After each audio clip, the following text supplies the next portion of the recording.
with that show.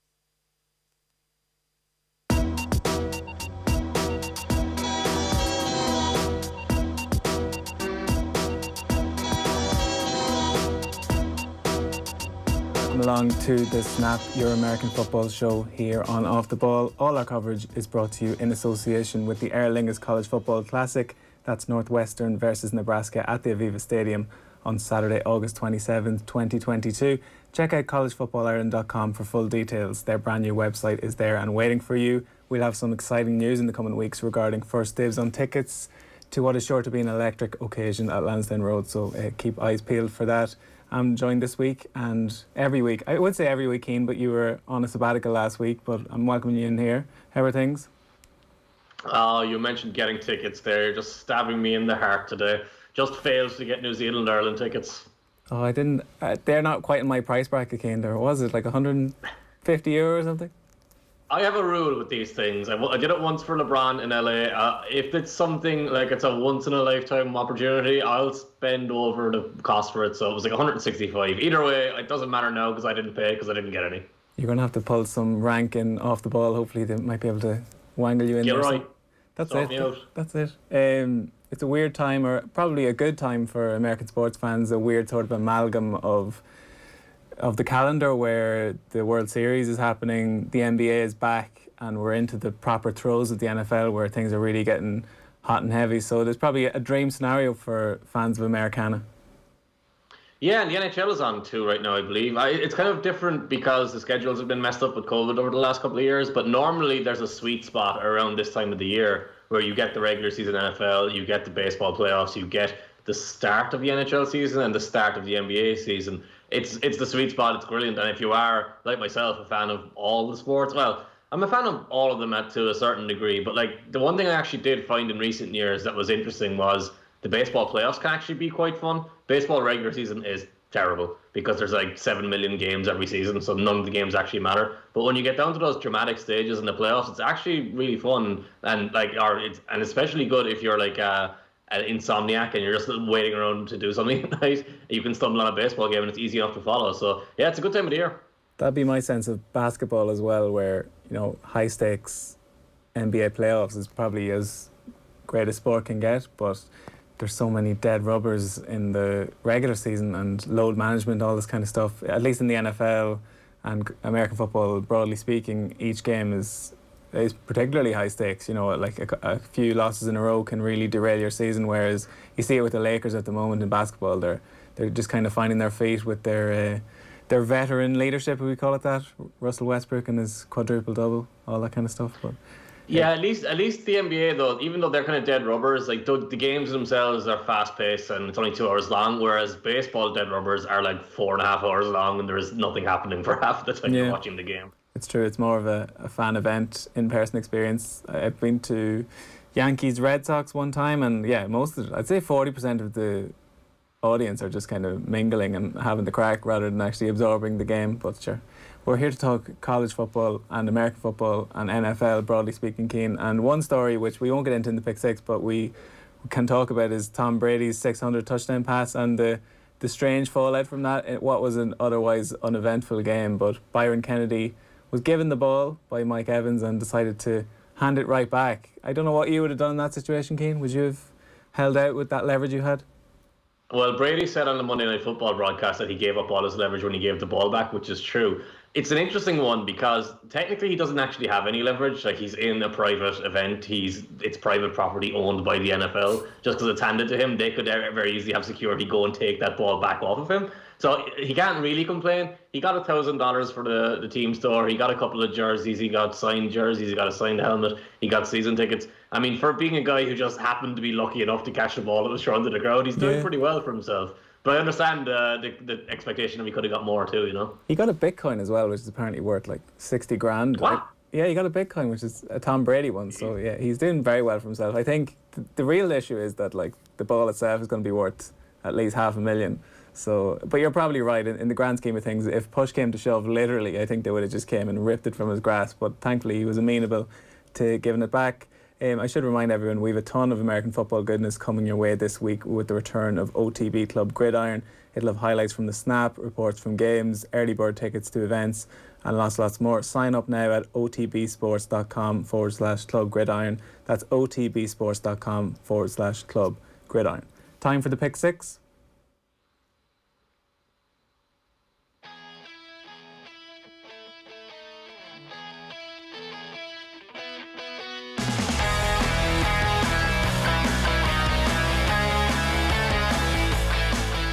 Okay, number one on the pick six this week, Ian, it's kind of a combination of Tua and his issues and the maybe entwined situation involving Deshaun Watson. So I think, are we at a point where we just have to write off Tua as a prospective NFL starter, or are we being a tad harsh in that regard?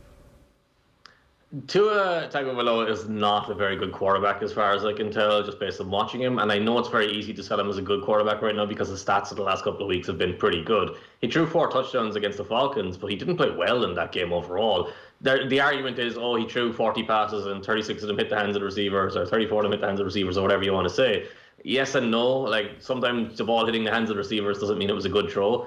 And secondly, he's spending most of the game just checking the ball down. Like, he will attempt 2 or 3 difficult throws in a full game, whereas if you bring in a normal average starting quarterback, they're going to make riskier throws and they're going to make have more incompletions, they'll probably have more mistakes, but they're going to try and win the game and do more to win the game, whereas Tua doesn't really do that. He's too willing to take the safe play, and then he makes mental errors that lead to crazy interceptions, like the 2 interceptions he had.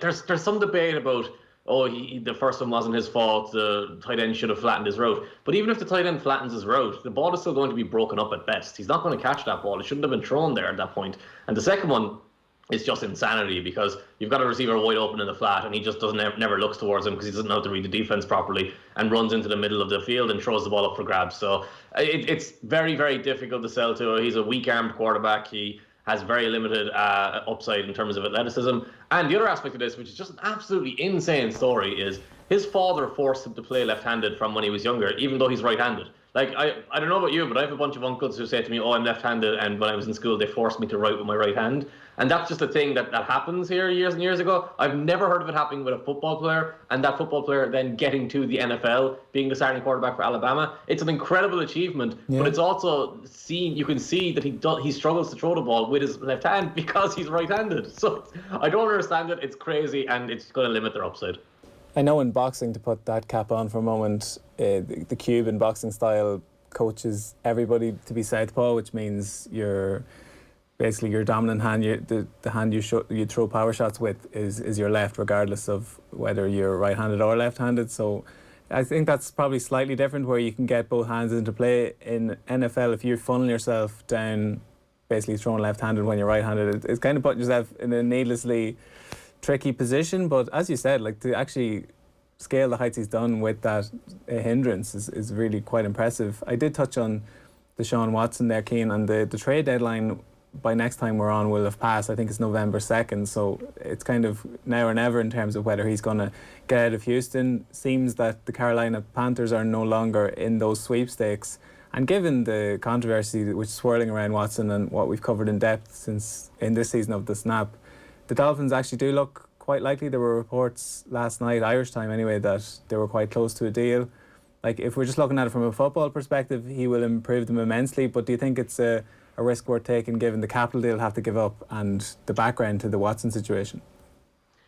It's about desperation for Brian Flores and the GM there, because they are on track to lose their jobs, and if they're going to lose their jobs, they don't care what they're going to give up in draft capital and stuff like that. So you can see them overpaying, and you can see them doing what they did with Josh Rosen, where they're competing with themselves.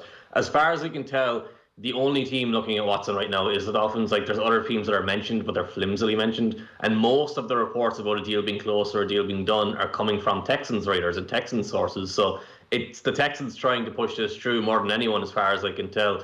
At the end of the day, like, winning football games is one thing. Who you're supporting and what you're bringing in as the identity of who you are is another thing. And right now with Deshaun Watson, there's big question marks about who he is and what he's done. And if you want a comparable to Irish sport, it would be Paddy Jackson, I guess. You'd have to look into and what you'd feel like bringing him into an Irish team, and that's what it'd be like for the Dolphins now. Come bring Watson in to replace Tua. So it's a difficult one in terms of accepting it if you're a fan. But in terms of football sense, yeah, he's 10 times the quarterback that Tua is, and he would make them a much better football team.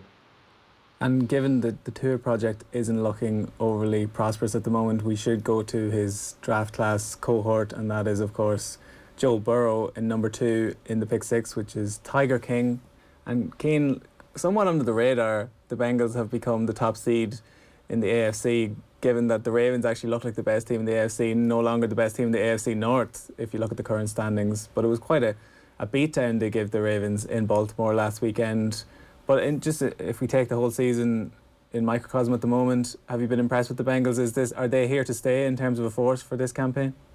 Oh yeah, you want to talk about the whole season now? You don't want to talk about last weekend's game? I wouldn't know. Well, I'll let you decide. But I think the story of the Bengals is probably more than that. That almost was the moment where everybody cottoned on to how good they were. But they've been quietly impressive all season. Like the Packers game, they probably should have won that. And they've been basically impressive in all their games. And Chase, who we spoke about, I think, in somewhat comical terms, that he was discussing how he couldn't catch the balls were too slippery in the NFL, now looks like a runaway, literally and figuratively, Rookie of the Year. Yeah, it might be the best rookie wide receiver you've seen since Randy Moss. That's saying something, as Calvin Johnson exists in the middle of that. Yeah, the Bengals, offensively, they've kind of been as expected. The only real question about them offensively was Burrow and how healthy he was going to be, and he's been fully healthy. The defensively, that's been kind of impressive because they'd have what you'd call a no-name defense where they don't have anyone you really point to as that's a really good player, that's a star player. Like it used to be Geno Atkins, it used to be like you had Leon Hall, you had Jonathan Joseph, you had all these guys back in the day, Raymond Luga, and they stood out as names. And now you've got guys who were signed to low-level free agent contracts, guys who've been picked up in mid-rounds of the draft, and they're just coming together and playing very well, and they're being coached quite well. Last weekend's game, to be fair, it was a bit misleading, I think. The fact that the Ravens were down 2 starting offensive linemen from the previous week with Ronnie Stanley going out for the season at left tackle and Patrick McCarry leaving the game during the middle of it at right tackle, like that really affects how they're going to run their offense and how they're going to play. The Ravens are just taking too many injuries. The Bengals look like they could take that division if they continue to play well, but I think both the Ravens and the Bengals will push throughout the rest of the year. And ultimately, just because Lamar Jackson is that little bit of a level higher and he has that little bit more experience, I would probably expect the Ravens to pip them. That's it. Like, if we do want to speak on the Ravens just for a moment, it's funny how reactionary talk radio is, and I get it because you have to talk about the headlines as they happen, and especially in the American football sphere when the season moves so quickly. Like the Ravens got in a bit of a run. Some of the wins were a little bit misleading, like they had to come from behind to beat the Colts. The Chiefs fumbled, basically gave Ravens the win there, and Justin Tucker kicked a record field goal to beat the downtrodden Lions. So the record could look quite different at the moment. And as you said, like nobody has more players on injured reserve than the Ravens. So I actually think it'd be quite an impressive achievement to get to the postseason and make some noise. Like I know they'll probably get a few of those back, but you mentioned Stanley there, he's gone. Marcus Peters, who was becoming the leader at the back end of that offense, he's also gone. And they never seem to have a fully healthy wide receiving core. So Bateman came in, but Watkins was out. So I think the Ravens, unless the luck can maybe shine on them in the next few weeks, they might struggle, as you said, to close out this division. Maybe they can go and get Brandon Cooks because he seems to be unhappy. That's one of the ones I thought was surprising. I thought Mark Ingram would go back to the Ravens. He's gone to the Saints now. And it would have made sense. It would have given them a little bit more kind of identity on the offense, or at least alleviate some of the pressure on Lamar, because we're just continuing to see with those wide receivers, it's not consistent. With Mark Andrews, it's not consistent. And if you get that running game a little bit better than what it is, like Devonta Freeman is fine, Le'Veon Bell's fine, Latavius Murray is fine, but even a guy like Mark Ingram would be a little bit better than that. So they need to make some moves, I think. Hopefully they do, and then if they do, you'll get a real race between them and the Bengals. We can kind of touch on it quickly, but I think the Steelers have kind of shown themselves up as just not being up to it this year. They're not that talented. They're not good enough, and Roethlisberger isn't anywhere close. And the Browns just look like they're going to continue to beat themselves every other week, which is a Baker Mayfield thing, really. Yeah, the Browns, maybe in future week we can speak on Odell Beckham Jr. and where his career's pegged for, because I think at one point we looked at him in the kind of top pantheon, or he had that kind of potential, but it hasn't really panned out like that, so it could be one worth keeping an eye on. For this week, we're going to stick with the monarchical theme. So number 2 was Tiger King. Number 3 is King Henry. And Derrick Henry threw a touchdown pass actually last weekend, but it wasn't quite the entire story of the game, where they put a whooping on the Kansas City Chiefs, and this was the game that me and Mike Hartson picked as our game of the week, and the Chiefs were getting points. the Chiefs were favoured by I think 6 points going into Tennessee, and it looked a bit of a strange one, and proven to be true because the Chiefs have flattered to deceive, and Tennessee have been very impressive. Are they the best team in the AFC? They're right there with the Bills, with the Chargers, with there's a bunch of teams in the AFC, I think, and they're all gonna. It's one of those things where they can all play each other, and some of them will beat one team and they'll lose to another team. So it's all intertwined. So it's just about the matchups and who shows up on the day. The Chiefs, like you said, there was 6.5 points. I picked the Titans, and I felt comfortable doing that, which is an insane thing to say because you're taking a Titans secondary against Patrick Mahomes, but that's how far the Chiefs have fallen. They're just not a good team at all right now at any facet of what they're doing. Mahomes doesn't deserve all the blame, but he's definitely not being able to elevate guys the way he has in the past. The Titans, Derrick Henry always gets the focus, and Derrick Henry was a focus for them.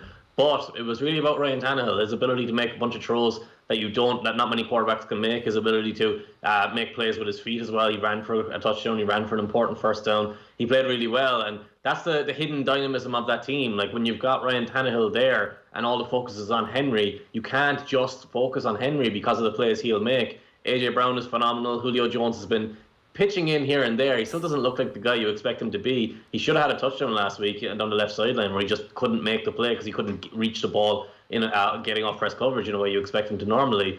The Titans have questions, but they're well-rounded enough and they pose so many problems that I think they can actually go on a run. But they're the kind of team where if they were going to win the Super Bowl or reach the Super Bowl, they'd have to get hot at the right time, I think. They'd be similar to like Eli Manning's Giants, who were being talked about this week because Eli was on with Tom Brady and Peyton. But it'd be similar to that. So they're not necessarily stacked and they're not necessarily the most talented team, but they have enough talent where you could just feel like you'd fear them on the day.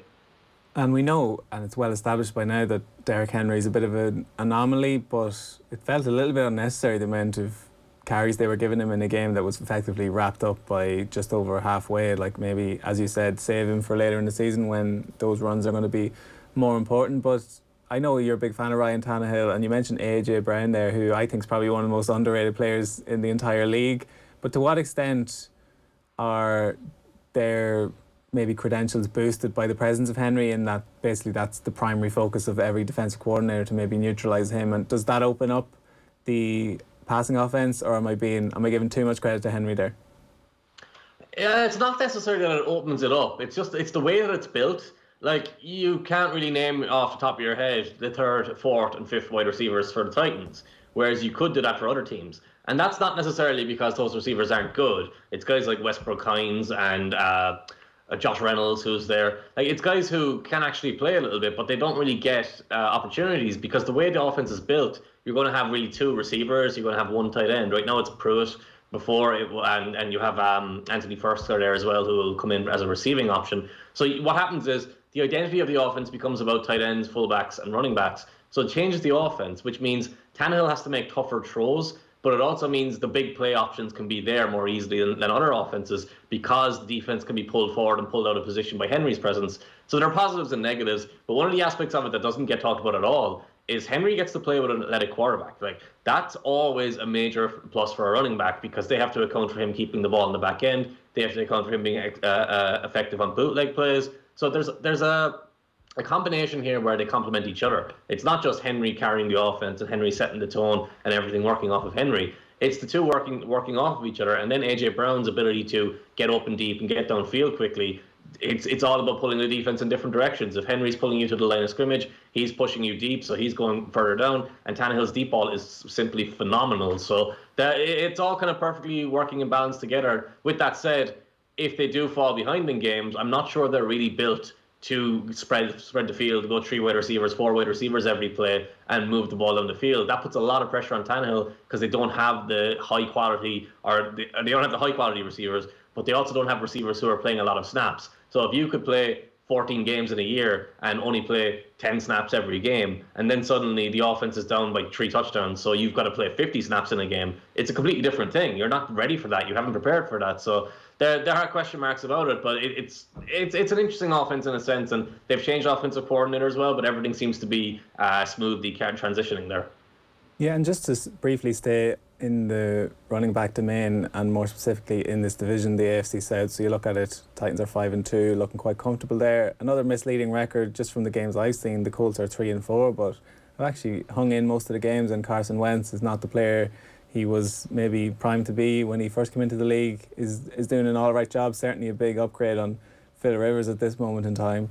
But we wanted to speak about Jonathan Taylor, Cian, who you were drawing parallels with Adrian Peterson, I believe. Yeah, he's just this incredibly aggressive and violent runner, and he's powerful upper body, he's strong, he's fast on a straight line, he's one cut, so he's not going to hang around, he's not going to try and shake side to side, he's going to pick a direction and go, and it's a brilliant way to be as a running back. But it's one of the things you notice when you watch a guy's knees. The higher his knees come up, the more aggressive he's running into contact. That's what Adrian Peterson was. Like, that's why he was so difficult to tackle. It wasn't that Adrian Peterson was just bigger and stronger than everyone else. He was violent, and that's what Taylor reminds me of every week, and he's carrying that offense to a degree, and he's played really, really well so far. That's it, and move on to number 4 in the pick 6. And I did allude to it earlier in this conversation, Cian, that, talk radio in America, they like to, it seems like a narrative will develop on a Sunday and just basically define that entire week. And the one which has happened the last few days is around Kyle Shanahan. And I'd like to point out that I raised this point maybe, 4 weeks ago, that is he really a genius? Can you be a genius when you have a worse record? Let's just take Mike Singletary, for example, his 450. This is career records. Chip Kelly, 444. Kyle Shanahan, 443. So that's the kind of rarefied air he's in at the moment. I believe you had him in your top 5 NFL coaches. And listen, I'm not disputing how good he is or how good he could become, but at what point do we have to actually put him under the microscope and question some of his decisions, not least moving up in the draft to take Mac Jones and then taking Trey Lance, who's patently not ready to play at the moment? When Andy Reid was in Philadelphia, there was a big knock on the way he ran the team because he had all that power and all that control. Since he's gone to Kansas City, they've gotten better at evaluating, they've gotten better at picking players. It helps that they also don't actually care about character, so they can take people like Tyreek Hill at great value in the mid-rounds. They can take people like Kareem Hunt. But it's a parallel there for me, because I think Kyle Shanahan is a great coach, but I also think he shouldn't have a huge amount of input on personnel decisions because of the players. As his track record of the guys he's wanted. He wanted Kirk Cousins over Robert Griffin. He wanted Brian Hoyer in Cleveland. He wanted Johnny Manziel, as far as we know, as well. So he wanted to sign Jimmy Garoppolo and Kirk Cousins for San Francisco. So as a coach, I would absolutely love to have Kyle Shanahan as my coach, but I don't want him making personnel decisions. I need a strong GM. And Bill Belichick is essentially the only coach for the last 20 years who's done this and done both jobs and had full control of GM, full control of head coach, and it's worked out perfectly. We saw with Bill O'Brien, he would get angry at someone in practice in Houston and just trade them away for no value. He couldn't get along with DeAndre Hopkins, so he traded him away for a second-round pick when other teams would have given you probably multiple firsts for him. So you see the emotional aspect and the idea that the coaches are too close to the players to properly evaluate them. I think that's the big deal in San Francisco right now. And for as much criticism as Shanahan is getting, and he is getting a lot of criticism, John Lynch doesn't seem to get any. And maybe that's because John Lynch came through media, so he's got friends in media, and they're not really wanting to talk about him like that. But he was getting all the credit when the 49ers were pressing for a Super Bowl. And no one seems to be pointing out that, hey, a lot of his picks haven't been that great over recent times. They've made some investments that haven't been good. They haven't built and developed the team the way they should. But the schematic aspect of it isn't going to change. The coaching individual aspect of it isn't going to change with Shanahan. I would be comfortably keeping him in San Francisco. I think it's very possible that they don't. I think they've lost enough games now that this could be a reckoning for them, and he could move on. But if he does move on, he'll be in a job instantly. I don't think they'll be waiting around for it won't be like Doug Peterson in Philadelphia, who seems to have disappeared off the face of the earth after losing his job.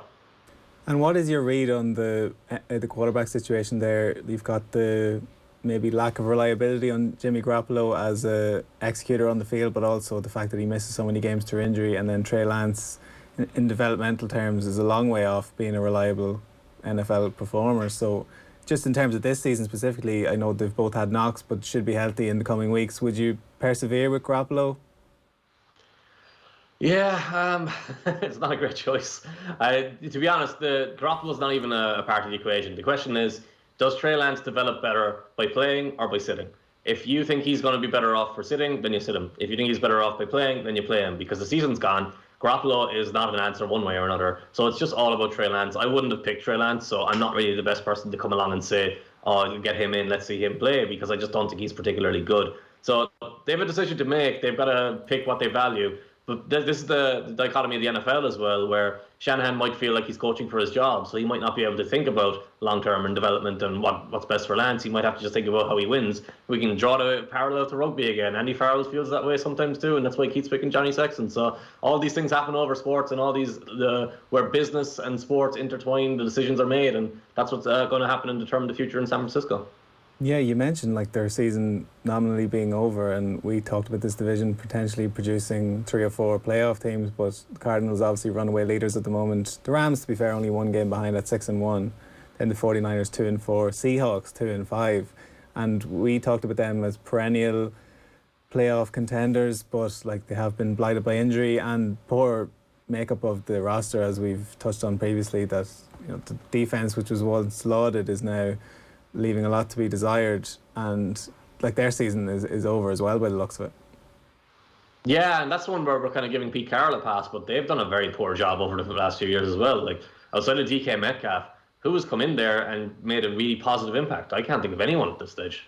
Yeah, and like they're on course for a high draft pick, but they've obviously given their draft picks to the Jets for a safety, which is just like whatever about giving away first round picks. Bad safety too. That's it. Like he's not even a safety. He's a bit like a honey badger in that he has no real position. He likes to affect the play, and it's all well and good, but it's a bit boom or bust. And to be basically deciding the next few years of your franchise's future on the basis of that, I think, is a bit of a whim. We should move on to number 5 in the pick 6. That's Pitts Creek and Kyle Pitts, who first few weeks, I think fantasy owners were probably looking at him thinking, geez, I thought this guy was supposed to be transcendent, transformative, generational. He wasn't putting up a great stat line, but he's fairly gotten into the task now, Cian. He looks really impressive, and while the Falcons, there are problems to contend with there, he's looking very impressive.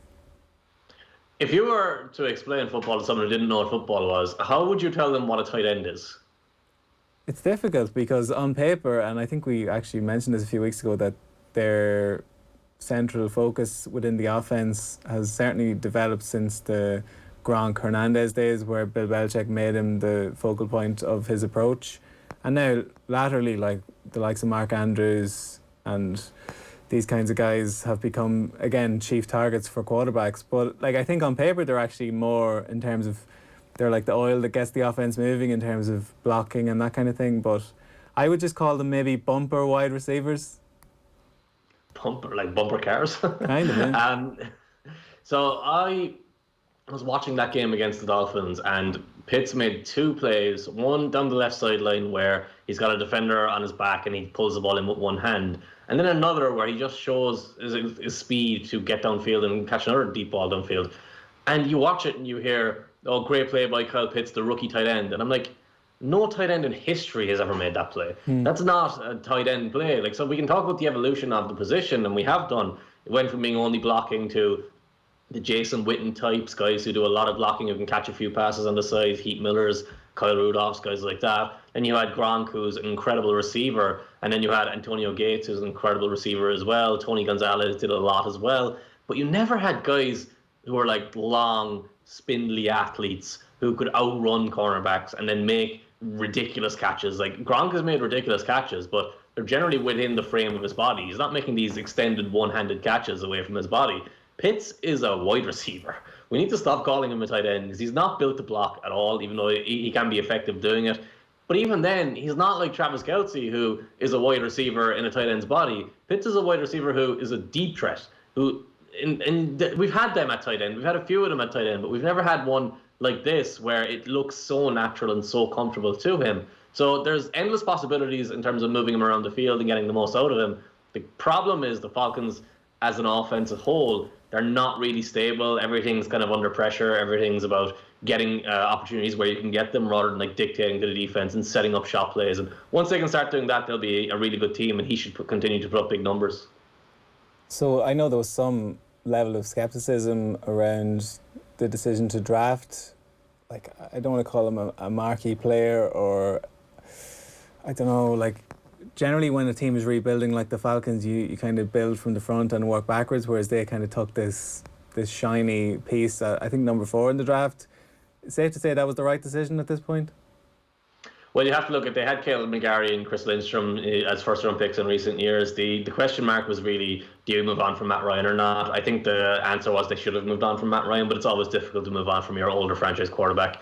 The team as a whole is not good, and we've seen that over and over and over again. The question is Pitts going to be there long term? Probably, so you can justify it that way. But me personally, I would have tried to hit the reset button. I don't like these soft resets in the NFL. If you're going to rebuild, go all out. Get rid of your stars, get the draft capital, and bring in the young guys, the foundation to build on. It might not work, but you have a better chance than just going to cling along and rebirth the late career of an older quarterback.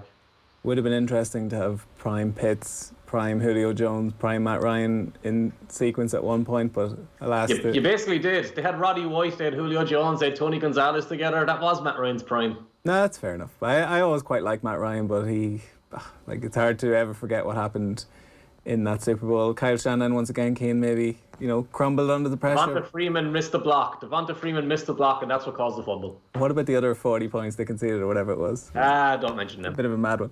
We'll move on to number 6, the last in the pick 6, and more a tangential point, general point. Keane, I found it quite interesting. Mike Tomlin came out all guns firing. I don't know if you saw that clip of, he's been linked with a couple of college positions. I think Carson Palmer had been basically touting him, saying that he was under consideration, and someone put that to him in his media conference, and he basically said, no chance, never say never, but I'm saying never.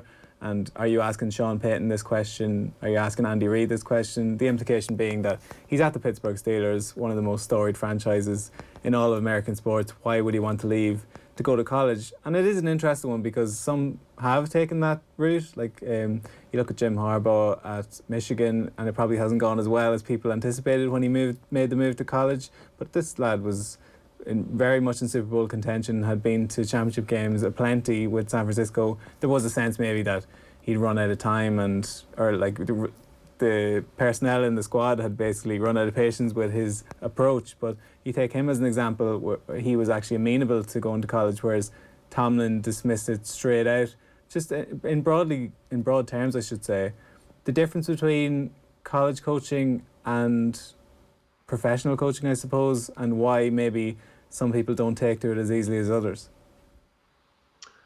Well, first off, from Tomlin's point of view, the reason that bothers him so much is he's obviously won Super Bowl, and if you've won a Super Bowl and you're in a league where black coaches don't become head coaches and people start talking about you going to college, you're going to be like, what? Why would I go down to college? I'm proven in this professional level, this is what I do.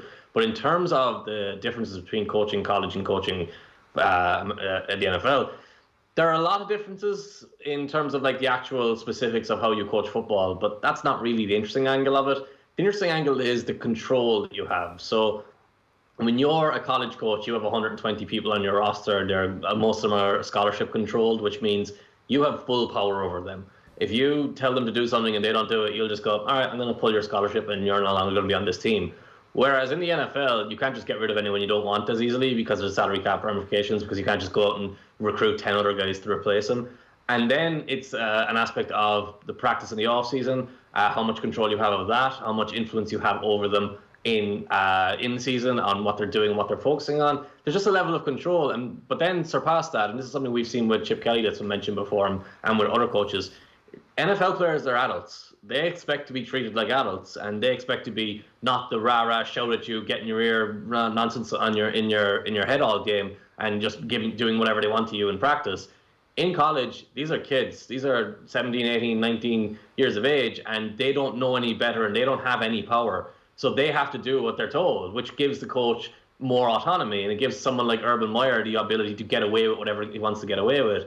And then you get to the fanatical nature of college football, where these head coaches are not just coaches. They're like we've seen, is it Tommy Tuberville, who's a politician now, an elected official in Alabama, and they become these iconic figures. Whereas that cult following doesn't really exist in the NFL. If you're a great NFL coach, you are beloved, but you don't really run the town the way college football coaches can run the town. Like Nick Saban is the most important person in Alabama, and I'm not saying that in a sport context or a football context. He's the most important person in Alabama, and that it's mental to comprehend over here. Maybe we're kind of lucky, or we're just in that specific bracket of we have the GAA, so we understand what the fanatical nature and local pride is, and how it can warp some people and how it can encourage some people, how it can get the best out of some people and get the worst out of others. But most people can't really understand or don't have a comparable to college football. Unfortunately, we do. So I can understand why you'd want to be an NFL coach, because it's probably actually a lot less pressure on you. It's probably a lot easier. But then again, the other side of that is college coaches often get paid more. Some of them get paid insane amounts of money. Yeah, that's it. That was certainly a prime issue with the Jim Harbaugh thing when that was initially being floated, and I was dismissing it out of hand. But once you saw the figures being bandied around, you could kind of justify it. It is an interesting point about the rah-rah element of it, and you can probably level that at a good few coaches, but you see probably the thinkers who have succeeded in the NFL, and then you move to Saban is particularly interesting given his illustrious career as a college coach. Just did not click for him in the NFL with Miami. And to your point on maybe the control element you have at college level, also the talent level, like at every position, especially at those top colleges, you have the best of America. You have so many deep options, whereas you take Urban Meyer, for example, he's going to Jacksonville and he's got maybe the quarterback of his generation there, but short of that, he's probably looking around and it's a little bit threadbare. So I can understand why some have found it difficult. Pete Carroll probably is an interesting one where he succeeded at both levels and managed to transplant those rah-rah elements that he's famous for into that professional environment. So yeah, it's one to keep an eye on. I know there probably isn't as much movement between the two codes as there used to be, but I've always find it an interesting dynamic. Before we go, we should get to our competition. Few contenders for Game of the Week, Cian, but I've gone for Cowboys at Vikings, just judging by the line as well. Cowboys favoured by only 1.5 points. I say only, but do you think that's a fair line, and who would you be leaning towards? Who set this line? Who's been watching the Vikings this year? I mean, the Vikings have had good games against... I should point out at this point, is Dak Prescott's participation nailed on? I know there was some doubt that maybe he might miss this week. He'd been injured during the bye week. So maybe that plays into it slightly. Maybe, but normally if the quarterback is really in trouble of missing the game, there wouldn't be a line. So I would assume he's going to play. Maybe he's going to be playing hurt, and maybe that's the great offsetter. But unless you're betting on the Vikings having those running performances that they've had against the Cowboys in the past, which I don't think they will, because I think the Cowboys' defense has changed, especially now they recognise how bad Jalen Smith is and got rid of him. But because you have that quality of defense, the only real way I can see them keeping pace with the Cowboys is if Dalvin Cook has a huge game, and I just can't see it happening. I can see Trayvon Diggs continuing his interception streak, because Cousins tends to give opportunities even if they're not always taken advantage of. So I'm going with the Cowboys, and you could add 5 or 6 more points to that. I think they'll win by a touchdown or more. That was my sense of it as well, and yet Kirk Cousins does sporadically pull out these ridiculous performances. I know the knock on him was maybe he doesn't do well on prime time, but you're not going to get many more games with more of a media microscope than when you're playing against Dallas. So it'll be interesting to see how he performs. But it is an interesting line. I agree with you. I think the Cowboys will win. If you agree with myself and Cian, just get on to us on Twitter or wherever you're watching this stream. Use the hashtag OTBSnap and who you think's going to win. So again, the Cowboys are favoured by 1.5 points heading into Minnesota. For now though, that's all from us. Cheers, Cian, and thanks to Ken and Andy for helping putting the show together, and to all of you for tuning in. We'll be back next week.